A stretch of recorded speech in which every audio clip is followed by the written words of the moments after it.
Congratulations on making it to day 6. Day 6, holy smoke. Welcome back. It has been a pretty fun ride so far, I have to say. I hope you're enjoying the class still, that you had a chance to do some of those things we talked about in the last introductory video from the last class day, a couple days ago. Spend some time with your family, sleep a little bit, get at least a day ahead on some of your readings and video watching, and then of course begin to compile your draft strategic plan based on the things that you've already written. Those are all good things to do, and so I hope you're at that stage. If you aren't, if you have slipped behind a little bit, hey, now's the time to get back in it. You're almost at the finish line, so you really just want to go day by day in the order that it's presented. Go from the top to the bottom of each of the pages, watch the videos, read the things in that order, and you will make it through. I guarantee it. But for all of us, it's still day 6. So here we go. Let's plow through this. So you're watching this video. Congratulations. The objectives for today are: let's talk about what it means to scale up an educational innovation. Make something go to scale. In other words, make it from one site and location, one specific thing, into something that can be in more than one classroom, or in more than one school, or in more than one community, or however scaling up looks for you and your innovation. I want you to think more specifically today also about why political, policy, and organizational contexts matter to the life cycle of a social and educational entrepreneurial thing. It's really important to think about these contextual issues. Political, policy, they're kind of the same way. Social and organizational context, all very important. Note that while social entrepreneurship is rarely about making a profit, it is essential that the finances of educational innovations be responsibly managed. So we'll also hopefully understand a little more about financial management and financial resources for educational and social innovations today. So those are our objectives. Those are the things that you're going to reflect back on in the comments at the end of the day. But let's plow ahead to the learning modules. The first is going to scale. I'm asking you to read two things, one by Dees and some other people, and one by Braddock. They're both a little old now, 10 plus years. They're both from the Stanford Social Innovation Review, and pardon my no italics on that. They're both pretty straightforward. I think you'll find them easy reads and interesting reads. They talk about scaling. So how can you bring something up to scale?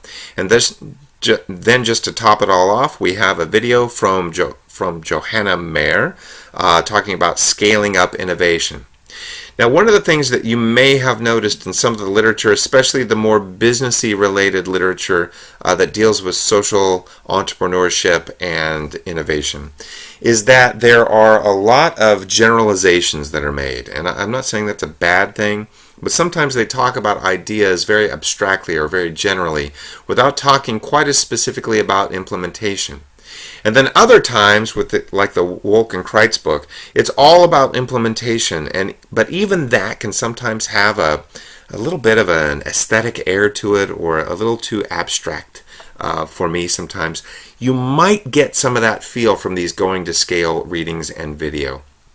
But what I challenge you to do is, as you're reading this and as you're watching this, every time they use the word social or social innovation or social entrepreneurship or social impact, if you just mentally replace that with education or educational innovation or educational entrepreneurship or educational impact, I think it will help you think about how you can scale up and how you can innovate. I think it will help in terms of thinking about what you're doing for your project. If you just play that little mental game with yourself and switch the word social with educational.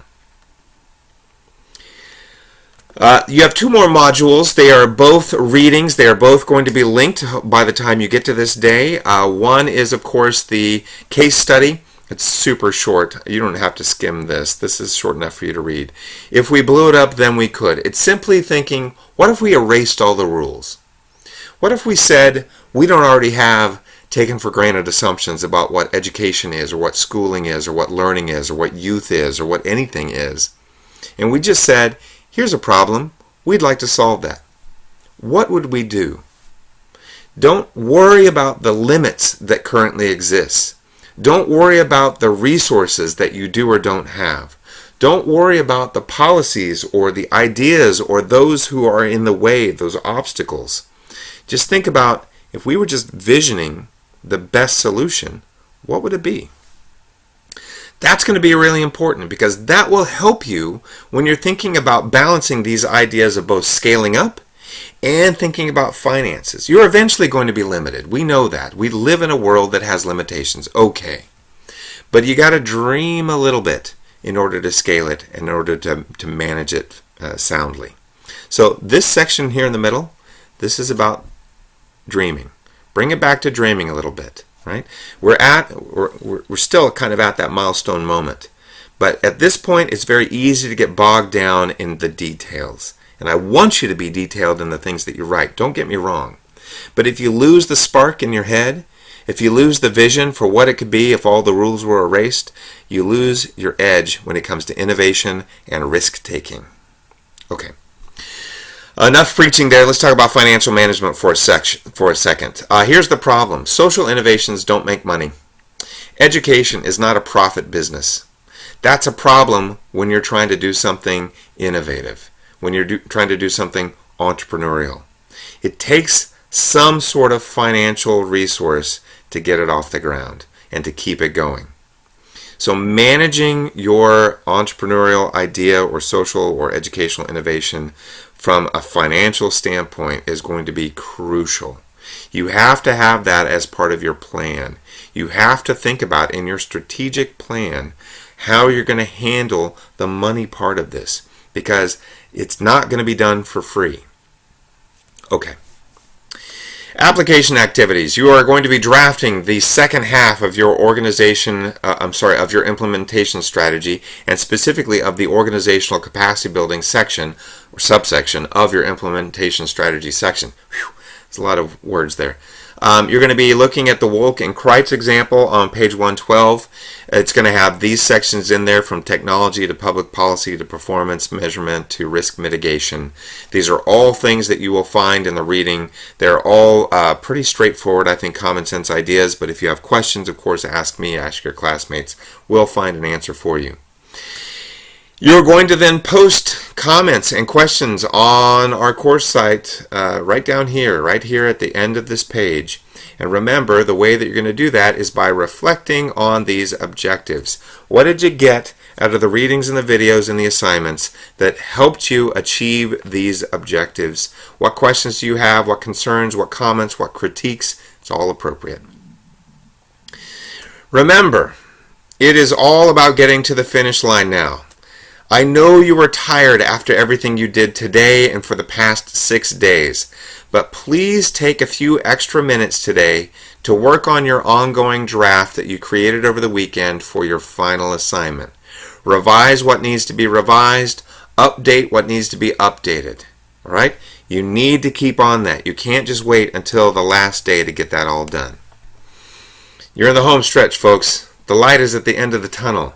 I am so excited that you're in this class. I truly want you to ask me any questions that you have, and truly want you to remain active on the discussion board at the end of this page. Keep with it. Almost there. Nice job.